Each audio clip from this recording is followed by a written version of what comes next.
kesempatan kali ini, kami akan mempresentasikan tugas akuntansi syariah terkait sejarah akuntansi syariah, dimulai pada zaman Rasulullah, Khulafaur Rasyidin, era pertengahan, serta perkembangannya di zaman modern dan juga di Indonesia.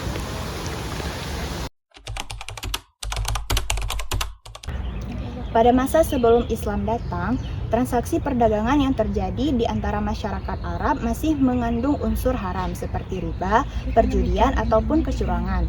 Kemudian, pada saat Islam telah datang, pada Quran Surat Al-Baqarah ayat 282, Allah telah memerintahkan umat Islam untuk mencatat segala macam transaksi jual-beli yang terjadi seperti hutang, piutang, ataupun penjualan.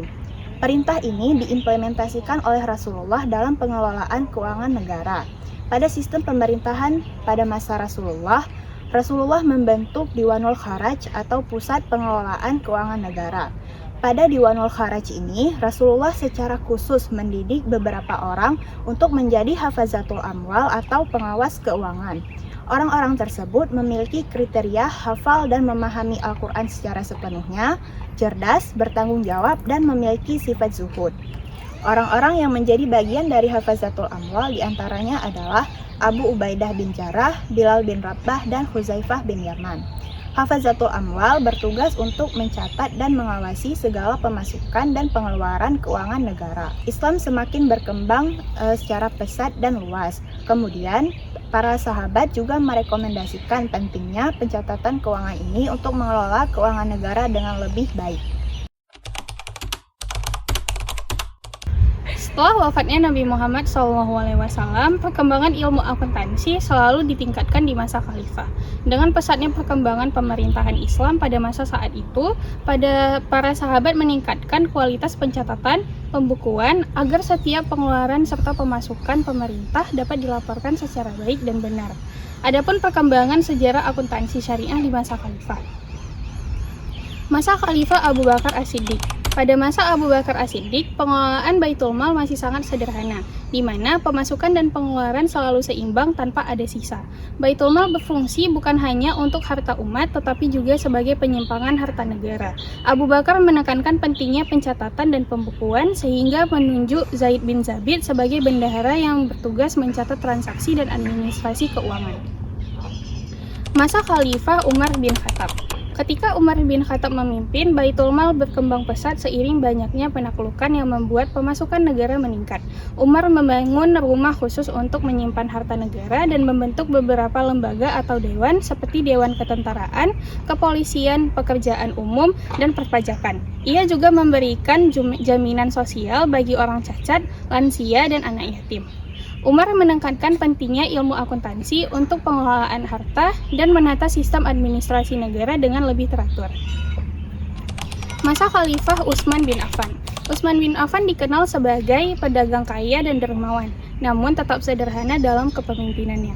Pada masa ini, ia memperkenalkan konsep penyimpanan catatan rahasia serta membentuk lembaga pengawasan pasar yang dipimpin oleh muhtasib.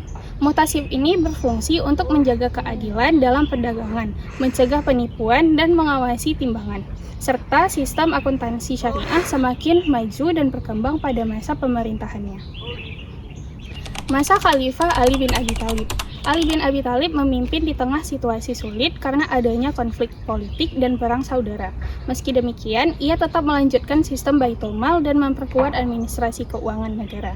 Ali juga menetapkan kebijakan penting seperti pengelolaan zakat, ijazah, pajak, dan perpajakan, dan juga pembangunan kota, serta pemberantasan korupsi, monopoli, dan pasar gelap. Pada masanya, Baitul Mal bahkan mencapai surplus, yang menunjukkan bahwa pencatatan dan administrasi keuangan dilakukan dengan baik dan maksimal. Selanjutnya, akuntansi pada masa pertengahan. Akuntansi syariah dibutuhkan dalam dunia modern karena pesatnya perkembangan lembaga keuangan. Pencatatan laporan keuangan harus sesuai dengan syariat Islam, sehingga penelitian akuntansi syariah semakin berkembang. Para pakar melakukan riset untuk memberikan pemahaman tentang pengelolaan keuangan dalam Islam.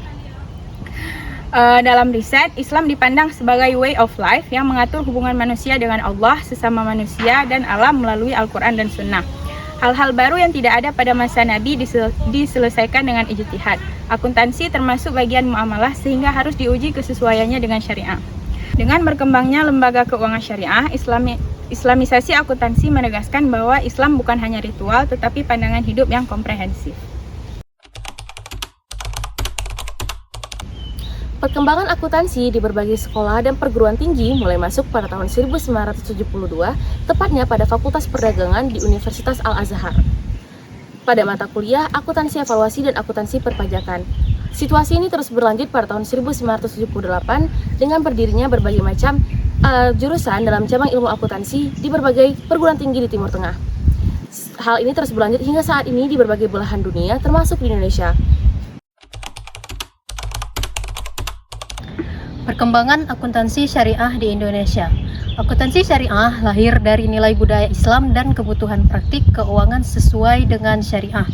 Perkembangan dimulai dari berdirinya Bank Muamalat Indonesia pada tahun 1991, didorong oleh ICMI dan MUI, serta kebutuhan sistem akuntansi khusus syariah. Tahun 2002, Ikatan Akuntan Indonesia membentuk Komite Akuntansi Syariah. Pada tahun 2009 sampai dengan tahun 2010, banyak bank konvensional membuka unit syariah seperti BNI Syariah, BCA Syariah, BRI Syariah, dan lain-lain. Kini terintegrasi semua bank menjadi Bank Syariah Indonesia atau BSI. Akuntansi syariah menjadi bagian penting sistem keuangan nasional.